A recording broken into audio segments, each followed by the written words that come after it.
হ্যাঁ বলুন। আপনার জন্য চিঠি আছে, সই করুন।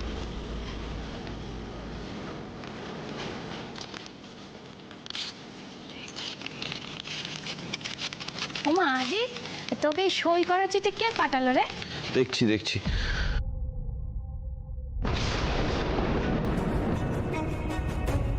কি হয়েছে স্যার? আপনার বাবার মৃত্যুর জন্য আপনার দাদা আমার নামে কমপ্লেন করেছে। কাল আমাকে মেডিকেল বোর্ডে সবার সামনে হ্যাপিয়ার করতে হবে। কি বলছেন স্যার? বাবার মৃত্যুর জন্য দাদা আপনাকে দায়ী করেছে? তাও সেটা এতদিন পর? হ্যাঁ, ওই দেখি। খবরদার আনন্দী, যদি চক্ষু লজ্জা বলে কিছু থেকে থাকে তাহলে তুমি এই চিঠিতে হাত দেবে না, চবে না তুমি।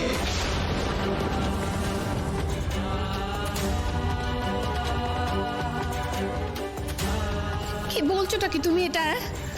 ও যদি চিঠিটা না দেখে, না পড়ে, তাহলে জানবে কি করে যে ওই চিঠিতে কি লেখা আছে? যা বোঝো না তাই নিয়ে কথা বলো না বিজয়া।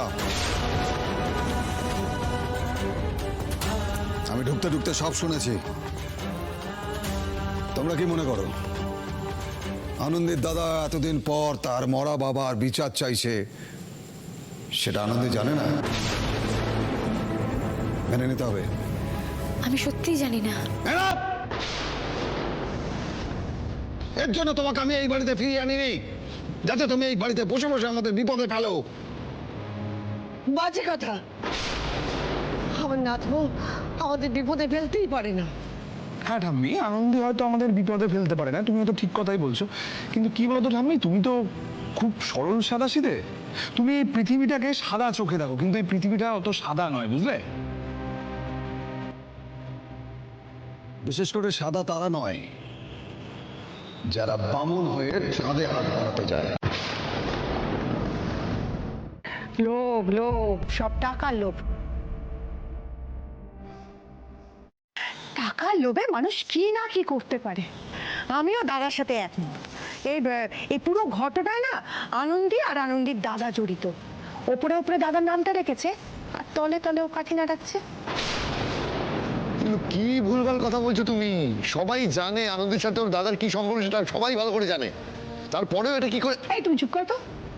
এই আনন্দে শোনো, আর নাটক করে না এই লাইলি পরিবারকে জ্বালাতে এসো না। অনিন্দকে তো জেলে পাঠিয়েছো, এবার কি আদিকেও সেখানে পাঠিয়ে 16 কলা পূর্ণ করবে? হ্যাঁ, সবার সব বলা শেষ হয়েছে